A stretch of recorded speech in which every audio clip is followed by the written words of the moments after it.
우리가 지난주에는 히스기야의 이 공적 기도, 그러니까 이 나란 일을 가지고 뭐 대책 회의를 연 것이 아니고 그 이 나라의 위기 속에서 하나님의 성전에 들어가 거기서 눈물로 하나님 앞에 기도하는 거. 그래서 그 기도의 영역이 이 공적으로 확대된 그 히스기야 참 잘한 부분이라고 말씀드렸죠. 그러나 그 공적 기도 속에서도 좀 아쉬웠던 부분은 그가 아수르가 처음 침공했을 때 그때 기도했더라면 아마 또 다른 미래가 더 미래가 열렸을 것이다. 왜냐하면 히스기야는 1차 때는 분명히 성전의 금을 다 벗기고 그 제물로 아버지 아하스가 했던 것처럼 아수르 왕의 환심을 살려고 했었죠. 그러다가 2차 침공 때 가서야 이제 하나님 앞에 가서 이제 기도하는 모습을 우리가 보았습니다. 자, 오늘은 이제 그 다음 이야기죠. 그 우리가 그 히스기야의 공적 기도 그 끝에 결과를 우리가 잠시 확인을 하고 가는 것이 좋을 것 같은데, 오늘 우리가 읽었던 열왕기하 20장 바로 그 위에 있죠. 19장 35절을 보면은 히스기야가 그렇게 하나님 앞에 성전에 가서 아수르 왕 사네립이 보낸 그 편지를 가지고 눈물로 기도했더니 하나님이 어떻게 하셨죠? 그날 밤에 여호와의 사자가 나와서 아수르 진영에서 군사 18만 5천 명을 친지라. 아침에 일찍이 일어나 보니 다 송장이 되었더라. 하루아침에 18만 5천 명이 다 죽었어요. 물론 일반 역사가들은 근데 이 사건은요 성경에만 있는 게 아니고 일반 세상 역사에도 이 사건이 있어요. 근데 이제 뭐 전염병이다 뭐 다른 이유를 댔는데, 아무래도 전염병으로 한들 하룻밤 사이에 건강하던 군사가 그것도 이와 같이 엄청난 숫자가 한꺼번에 죽은 일은 없어요. 근데 아무튼 우리는 성경을 통해서 우리는 그 이유를 이제 분명히 알고, 세상은 기이한 일이죠. 신기한 일로 말미암아. 근데 어쨌든 아수르가 예루살렘 포위 함락을 눈앞에 두고 물러납니다. 실제로 이와 같이 히스기야의 그 기도를 통해서 하나님은 아수르 군사를 하룻밤 만에 18만 5천 명을 죽이고, 또 그 다음에 이 아수르 이 사네립이 다시 니누에로 이제 충격을 받았으니까 돌아가죠. 근데 거기서 또 신하들한테 암살을 당하는 일을 기록을 하고 있습니다. 이것은 실제 역사 속에서도 같은 일은 이제 기록을 하고 있어요. 자, 아무튼 이와 같은 일이 끝난 다음에, 그러니까 히스기야는 그래도 한숨 돌렸죠. 이제 아수르가 물러났으니까. 그런데 그 다음에 오늘 읽었던 본문 1절에 보면은 그때의 히스기야가 병들어 죽게 되매, 그때라고 하는데 이 그때가 뭐냐면 아수르가 물러간 그때입니다. 그러니까 분명히 하나님 앞에 기도하고 놀라운 기적을 체험했는데 얼마 좀 시간이 좀 많이 흐르면 좋은데 얼마 지나지 않아서 바로 히스기야가 병이 듭니다. 이 아수르 왕이 그 예루살렘 침공할 때가 히스기야 제 14년 왕이 오른 지 14년 때 쳐들어오거든요. 그리고 우리가 오늘 이제 읽었던 본문에 나오지만 히스기야가 병들어 죽게 되고 하나님으로부터 15년간 더 수명을 연장을 받지요. 근데 히스기야가 그 앞에 열왕기하 18장에 보면은 히스기야가 이스라엘 그 예루살렘 왕이 된 것이 29년입니다. 그러니까 잘 생각해 보시면 14년에 아수르가 왔고 15년 그 목숨을 연장받았잖아요. 그러니까 지금 아파서 죽게 된 시점이 이 아수르가 물러나고 지금 얼마 안 됐어요. 진짜 거의 곧바로 히스기야가 병들어 죽게 되었었다라는 걸 우리가 알 수가 있습니다.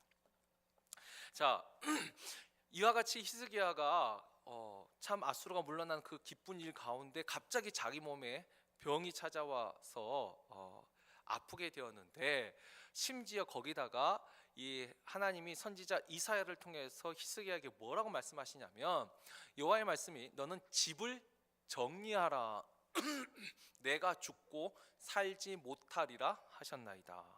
지금 병들어 있는데 우리가 생각할 때 하나님의 은혜는 그 병을 고쳐주고 나아야 되는데 하나님이 그 선지자 이사를 통해서 너는 집을 정리하라 내가 죽고 살지 못하리라. 이때 히스기야 나이가 대략 지금 40세입니다. 히스기야가 왕이 될 때 나이가 25세고, 그다음에 왕이 된 지 14년 때 아수르가 왔기 때문에 거의 지금 40세 정도 됐어요. 중년에 지금 하나님이 너는 너의 집을 정리하라. 충격이죠. 정말로 이게 청천벽력과 같은 말일 것입니다. 자, 그러니까 이 히스기야가 어떡하죠? 그 밑에 2절, 3절을 보면 히스기야가 그 말을 듣고 그러니까 얼굴을 벽으로 향하고 여호와께 기도하여 이르되 여호와여 구하오니 내가 진실과 전심으로 주 앞에 행하며 주께서 보시기에 선하게 행한 것을 기억하옵소서 하고 히스기야가 심히 통곡하더라. 우리가 시편에 나와 있는 다윗의 표현을 빌리자면 눈물로 침상을 띄었나이다. 그러니까 울어가지고 침상이 뜨겠어요. 근데 그만큼 어떻게 침대에서 지금 우는 거예요. 왜 침대죠? 아파서 일어나지를 못하는 거예요. 거동을 못해요.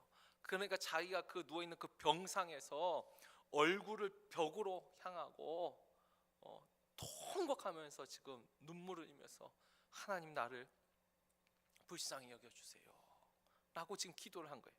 히스기야가 이렇게 기도를 했어요. 자, 그리고 기도의 내용은 뭐죠? 지금 우리가 3절에 봤듯이 내가 진실과 전심으로 주 앞에 행하며 주께서 보시기에 선하게 행한 것을 기억하옵소서. 내가 전에 행했던 것을 기억하옵소서. 자, 그렇다면 이 히스기야는 과거에 어떤 일을 했을까요? 우리가 그 앞에 18장 3절 4절 말씀 우리 한번 다 같이 읽어보겠습니다. 히스기야가 그의 조상 다윗의 모든 행위와 같이 여호와께서 보시기에 정직하게 행하며 그가 여러 산당들을 제거하며 주상을 깨뜨리며 아세라 목상을 찍으며 모세가 만들었던 놋뱀을 이스라엘 자손이 이때까지 향하여 분향함으로 그것을 부수고 느스단이라 일컬었더라. 아멘. 히스기야가 지난주에도 말씀드렸지만 그 아버지 아하스는 완전히 아수르에게 충성을 맹세하고 아수르의 제단을 본떠서 예루살렘 성전에 그 제단을 세우는 정말로 하나님 앞에는 패역한 아버지였어요. 그러나 히스기야는 왕이 되면서 그 아버지의 길을 따르지 않고 여러 산당들을 제거하고 우상들을 깨뜨리고 아세라 목상을 찍었어요.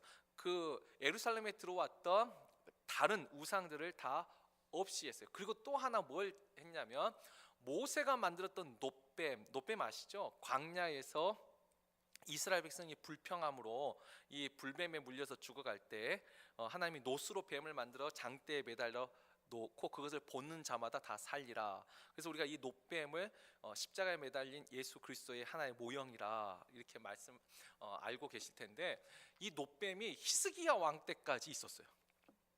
근데 사람들이 이 놋뱀을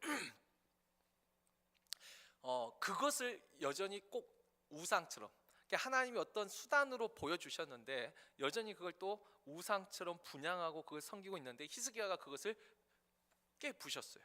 그러면서 뭐라고 했냐면 느우스단이다. 이 느우스단이라는 말이 뭐냐면 놋 조각이라. 이게 뭐죠? 너희들이 지금 이것을 뭔가 하나님의 특별한 능력을 나타내는 어떤 아이템 이렇게 생각하고 있는데, 아이돌 우상처럼 생각하는데 아니, 그냥 보통 놋 조각에 불과하다. 여러분, 우리가 종교 개혁 때도 그렇죠. 카톨릭이 이 교회를 좋게 말하면 신성시하는 건데 여러 가지들을 신성시했어요. 지금 오늘 이제 개신교 목사님들 가운데 가운을 입으신 분들도 많이 계시는데 원래 종교개혁에서 가운을 벗었어요.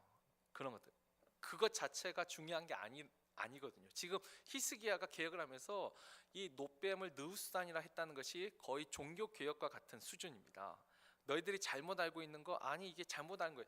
그때 분명 놋뱀이 하나님의 구원을 나타내는 상징이었지만, 그때는 그 당시는 분명 그랬지만 이것은 말 그대로 하나의 수단이지 결코 그것이 어떤 분향을 받고 섬김을 받을 우상이 될 수가 없다는 것이죠.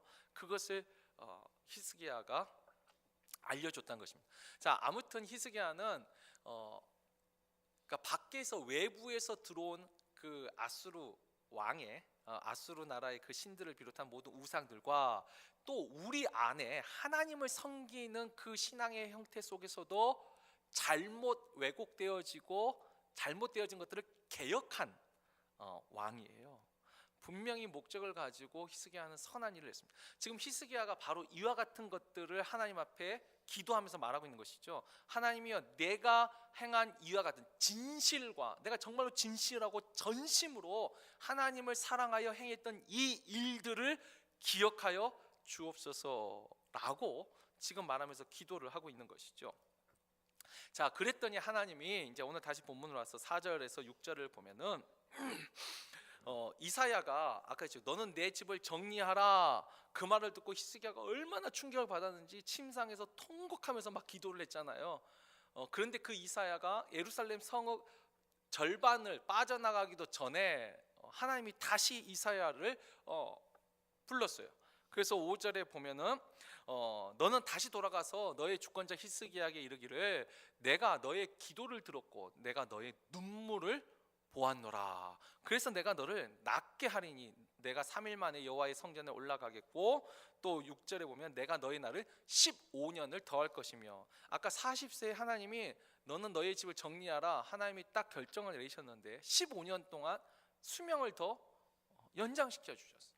그리고 내가 너와 이 성을 아수르 왕의 손에서 구원하고 내가 나를 위하고 또 내 종 다윗을 위함으로 이 성을 보호하리라. 내가 이 나라를 보호할 것이다. 다시 말해서 하나님은 병을 낫게 해주시고 또 그 수명도 연장시켜 주시고 나라도 보호해 주시겠다. 히스기야에게 지금 약속한 거죠. 자, 그렇다면 이것이 이제 우리가 히스기야의 이제 사적인 자기 병들어 죽게 된 자기를 위한 기도잖아요.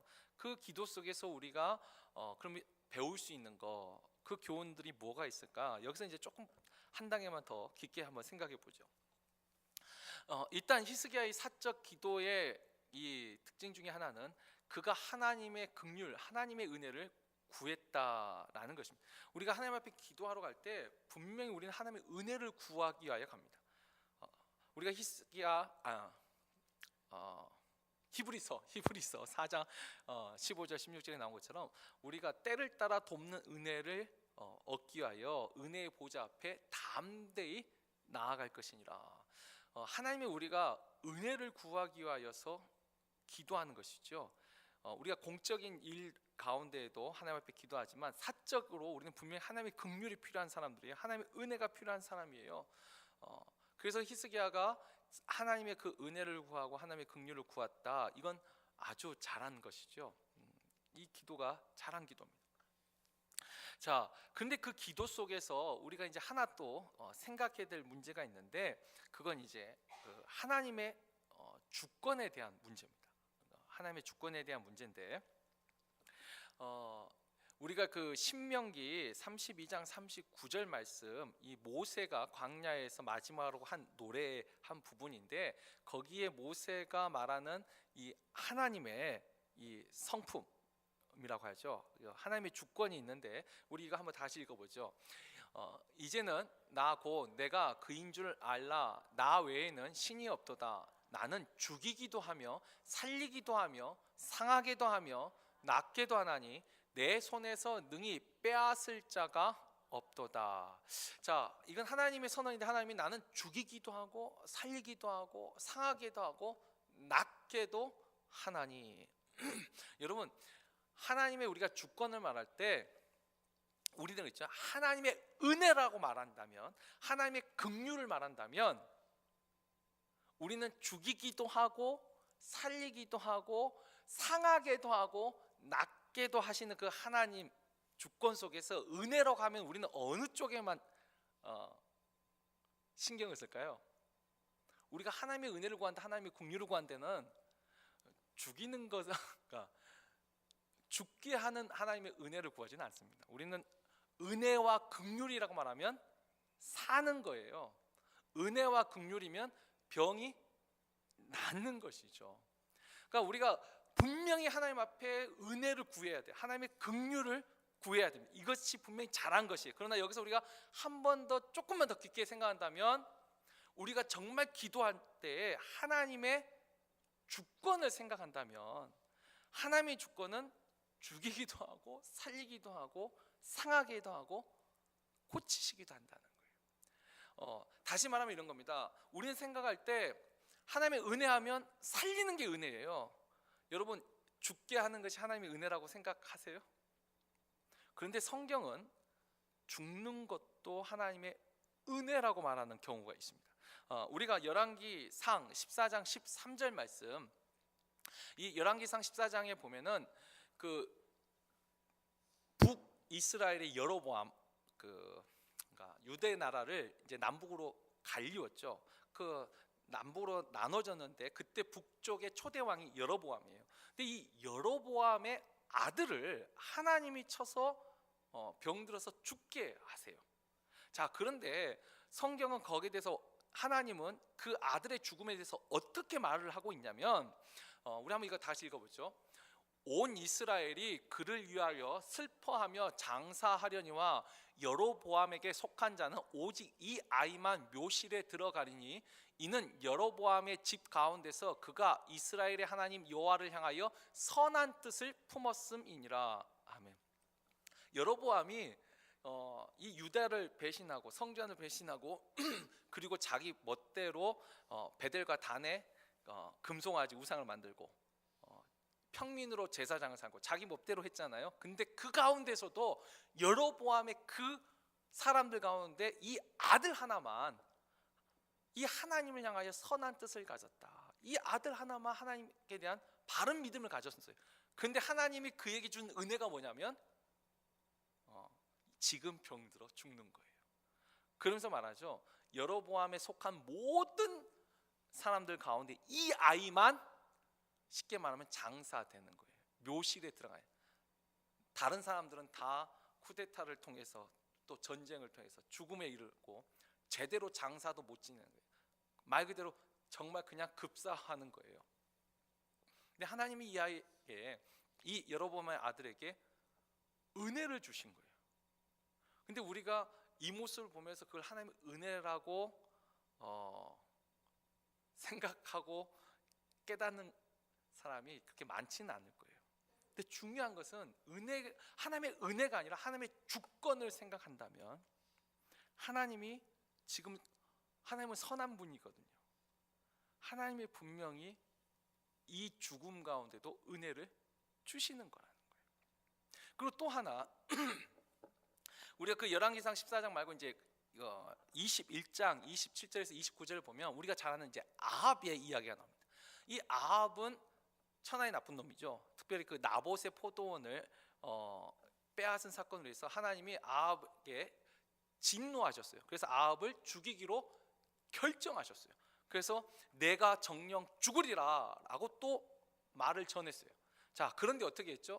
자, 우리가 열왕기상 21장 27절 29절 우리 교독하겠습니다. 제가 먼저 읽겠습니다. 아합이 이 모든 말씀을 들을 때 그의 옷을 찢고 굵은 배로 몸을 동이고 금식하고 굵은 배에 누우며 또 풀이 죽어 다니더라.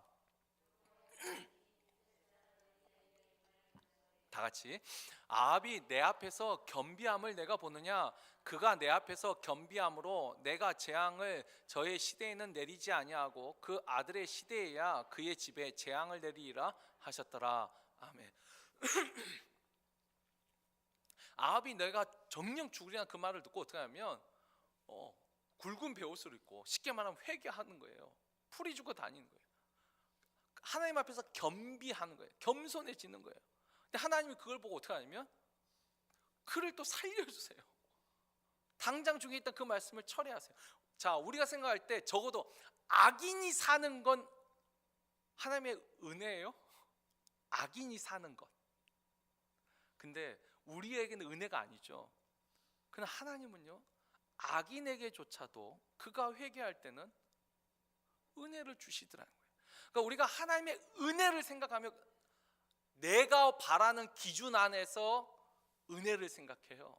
그러나 하나님의 주권을 생각한다면 내가 이해하지 못하는 영역까지 하나님이 행하시는 걸로 인정하는 것이죠. 지금 히스기야는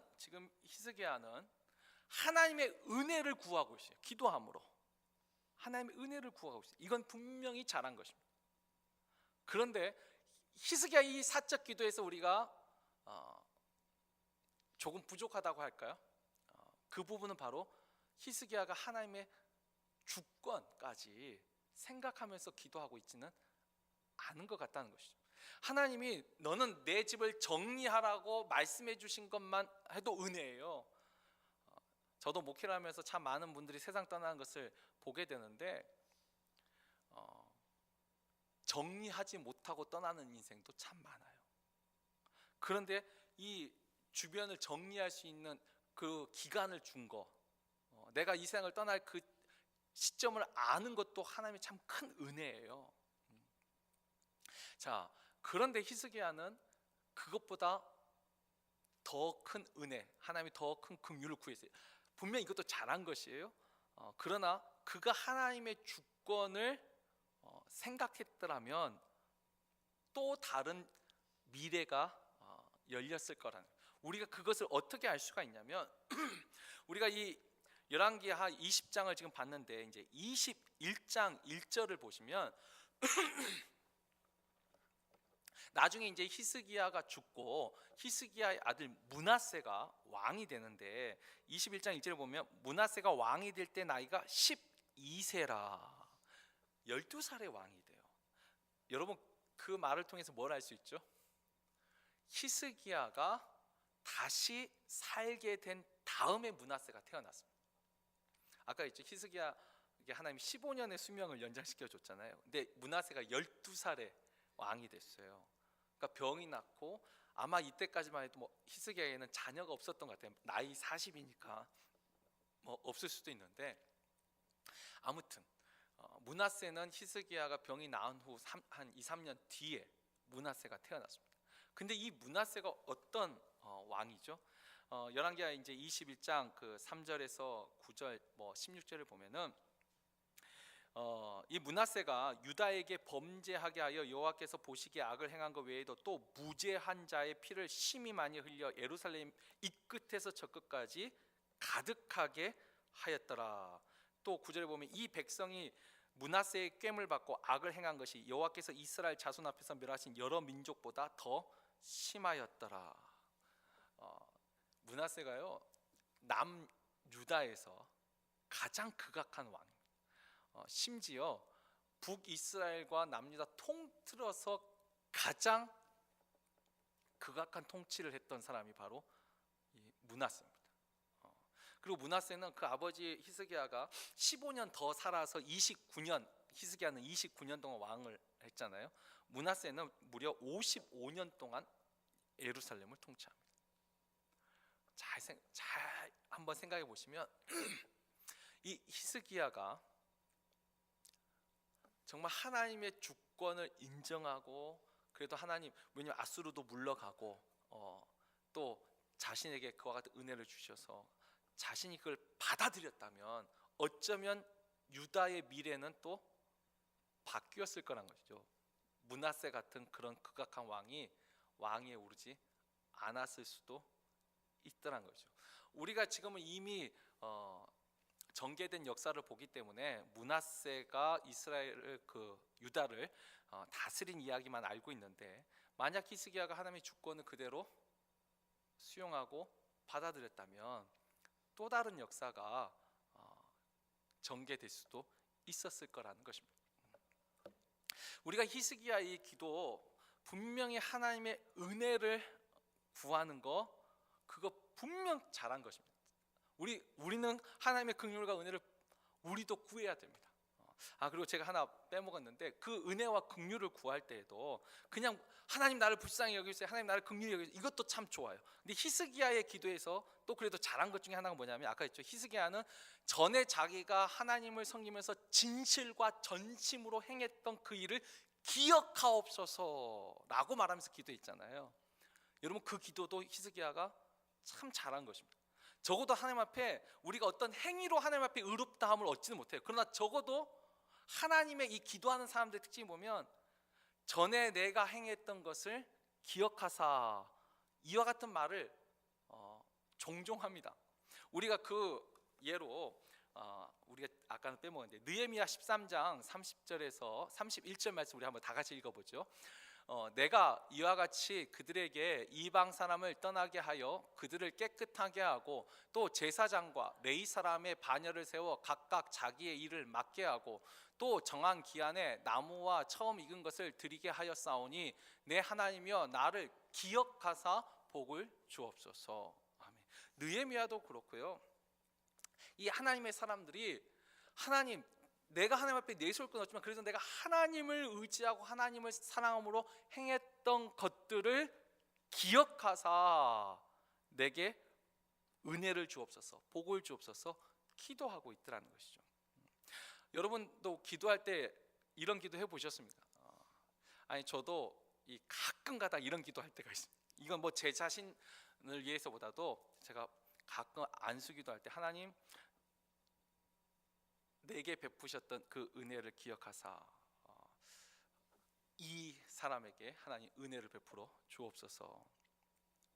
내가 가지고 있던 그 경험 속에서 간절히 기도하는 것이죠. 그리고 우리가 여러분도 그런 경험이 있으시면 모르는데 저는 기도할 때 가끔 기도할 때 분명히 기도는 성전에서 의자에 앉아서 기도하고 있어요. 그러나 나의 마음과 내 영이라고 할까요? 예전에 제가 산에 가서 기도할 때 그 산에서 기도했던 그것을 떠올리면서 기도할 때가 있어요. 하나님, 내가 주님 앞에서 정말 부르짖어 기도했던 거, 또 내가 하나님 앞에서 주의 말씀을 그냥 있는 그대로 믿고 행했던 그것들을 기억하사, 적어도 우리가 하나님 앞에 기도하면서 하나님 이것을 기억하사라고 말할 수 있다면 그 기도는 정말 잘하는 기도예요. 내가 하나님 앞에 기도하면서 그렇게 떳떳하고 당당하게 하나님 이것을 기억하사 라고 말할 수 있는 것이 만약에 전혀 없다면 그건 좀 생각해 봐야 되죠. 제가 지난주에도 말씀드렸지만 저는 기도를 하나의 적금이라고 표현한 그것도 저는 맞다라고 생각합니다.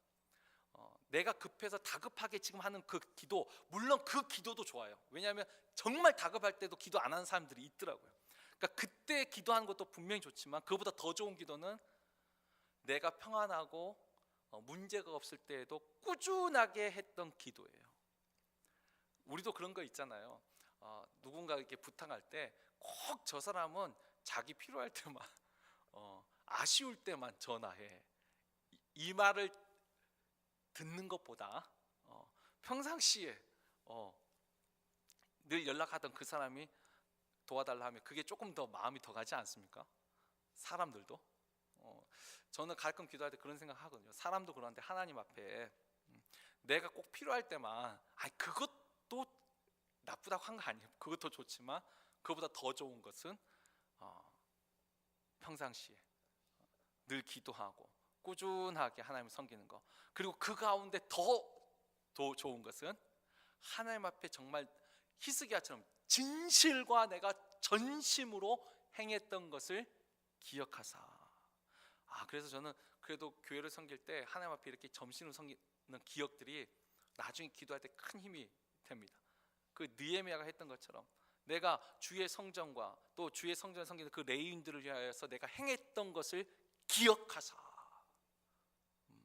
우리가 그런 말들 그래서 옛날 우리 믿음의 선배들한테 많이 들었잖아요. 주의 종들을 선대하는 거, 그래서 그 자녀들이 복을 받고 자신들이 은혜를 받았다는 말을 우리 조상들이 참 많이 말을 해주지 않던가요? 저는 저희 어머니한테도 들었는데 실제로 그분들이 경험했던 하나님의 은혜였죠. 그러니까 다급할 때 하는 기도도 좋아요. 그러나 평상시 때 꾸준하게 한 기도가 더 좋아요. 그리고 또 하나님 앞에 진실과 전심으로 행했던 그런 기억들을 가지고 하나님의 은혜와 긍휼을 구하는 그 기도가 더 좋아요. 근데 그것보다도 우리가 좀 더 성숙한 기도가 된다면 이제는 하나님의 주권을 인정하는 기도죠. 하나님의 주권을 내가 바라는 그것만이 은혜라고 생각하고 하는 그 기도보다, 그래요, 하나님, 때로는 우리는 그렇죠, 남아있는 것이 하나님의 은혜라고 생각할 수 있어요. 그러나 떠나는 것도 하나님이 베푸신 은혜일 수 있죠. 하나님의 주권이라, 우리가 하나님의 주권을 믿는다면, 다윗이 사울을 만나는 것을 우리는 환난과 고난이라고만 생각할 수 있어요. 그러나 하나님의 주권을 믿는다면 다윗이 사울을 만난 것은 하나님의 또한 은혜죠. 일개 목동인 그를 이스라엘의 주권자로 세우기 위하여서 또 훈련시키고 단련시키는 그 과정 속에 사울이나 골리앗을 만나는 것도 우리가 그러니까 하나님의 주권이라는 관점에서 보면 그것도 은혜더라는 것입니다. 말씀을 이제 정리합니다. 지난주 히스기야의 공적 기도와 함께 오늘 이 사적 기도를 통하여서 우리가 기도의 영역, 우리가 단순히 기도는 하나님 앞에 우리의 아뢰는 것을 구하는 것을 기도라고 알고 있는데, 기도에도 그렇죠, 사적인 영역이 있고 공적인 영역이 있다라는 거. 뭐 또 예를 들면 그렇죠, 제가 잠깐 아까 기도했지만 이번 한 주간 어린 자녀들이 있으신 분들은 다 아실 거예요. 지금 이 LA 그 선생님들이 지금 스트라이크 파업 중에 계셔가지고 아이들이 지금 학교를 못 가고 있지 않습니까? 저희 아이들도 이번 주 내내 지금 집에 있는데, 우리가 이 스트라이크 문제를 가지고 얼마나 많은 사람들이 지금 기도하고 있을까? 대부분은 이제 외치고 경적 울리고 그다음에 이렇게 지지하고 뭐 이런 행동들을 많이 하는데, 그 가운데 적어도 하나님을 아는 사람들이라면 이 공적인 문제를 가지고 하나님 앞에 기도하는 것이죠. 저도 처음에는 약간 오해를 좀 했었어요. 이 선생님들의 주장을 보고 뭐 그렇게 돈 없고 어렵다고 하는데 뭐 이게 자꾸 주장만 한다고 이게 될 것인가? 그런데 하여튼 진실은 알고 봐야 돼요. 아무튼 뭐 제가 하나 들은 건 뭐 그것도 어디까지 진실인지 모르겠지만 이 교육청이 돈이 없는 것이 아니고 돈이 있는데도 그것을 쓰지 않는, 사람보다 돈을 더 중시하게 여기는, 거기에 저도 굉장한 실망감이 오더라고요. 진짜 없어서 어려운 것은 충분히 이해할 수 있는데 있는데도 그렇게 했다는 게 좀 그렇더라고요. 그래서 제가 기도하면서 하나님, 불의함은 하나님이 드러내달라고. 정말 하나님 앞에 이 공의가, 정의를 하수같이 공법을 물같이 흐르라는 그 말씀이 이 땅에서도 이루어지게 되고 이제 기도를 하는데, 그런 거죠. 우리가 이런 문제를 가지고도 하나님 앞에 기도를 하냐는 것이죠. 이런 공적인 문제를 가지고도 올 한 해 우리가 나의 이런 개인적인 기도뿐만 아니라 이런 공적인 영역에 있어서도 우리 기도의 영역을 한번 넓혀보자라고 지난주에 말씀을 드렸습니다. 그리고 사적인 기도에 있어서는 우리가 분명히 하나님의 은혜를 구해요. 이것은 제가 말씀드리지 않아도 다 누구나 잘 아는 거예요. 근데 거기에 조금 도전받아서 우리가 이제는 하나님의 주권을 인정하는, 내 개인에 있어서 내 사적인 기도에 있어서도 하나님의 주권을 인정하는 기도를 올 한 해 한번 우리의 기도의 영역을 더 넓히고 더 깊게 하나님 앞에 더 다가가 보자는 것이죠. 그러면서 제가 이제 이 두 주간에 걸쳐 히스기야의 기도를 통해서 우리 모두의 가슴에 이제 하나의 문장만을 새긴다면, 히스기야의 공적 기도나 사적 기도나 공통적인 특징이 하나 있는데, 이게 다 뭐냐면 기도가 미래를 바꾸었다는 것입니다. 기도함으로 인하여서 히스기야는 그 풍전등화와 같은 그 나라의 현실을 바꿨죠. 아수르가 물러갔습니다. 자신의 생명이 40세 끝나게 되는 그 미래를 어찌됐든가 그는 수면 연장이라는 55세까지 미래를 바꾸었죠. 이게 다 기도가 있었기 때문입니다. 주님도 같은 말씀하셨죠. 기도 외에는 이러한 일이 일어나지 않는다고.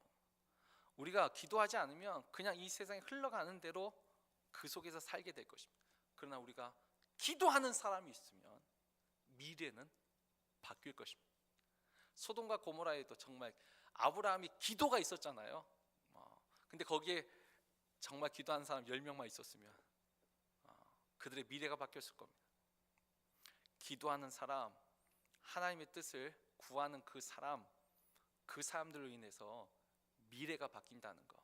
자신이 똑똑하고 이 말빨 세워가지고 미래가 바뀌는 게 아니고 그건 정치가들이 이제 하는 말이고, 적어도 우리가 믿음 안에서 하나님 앞에 나간 사람들은, 하나님 앞에 기도하는 사람들이 공적인 미래도 바뀌고 나의 개인의 사적인 미래도 바뀐다는 거. 오늘 이거 하나만이라도 기억한다면, 우리가 2주 동안 말씀을 통해서 이거 하나만이라도 기억한다면 분명 올 한 해 우리가 기도할 때 우리 마음의 중심으로 또 우리에게 그 기도할 때 큰 힘이 되리라 믿습니다.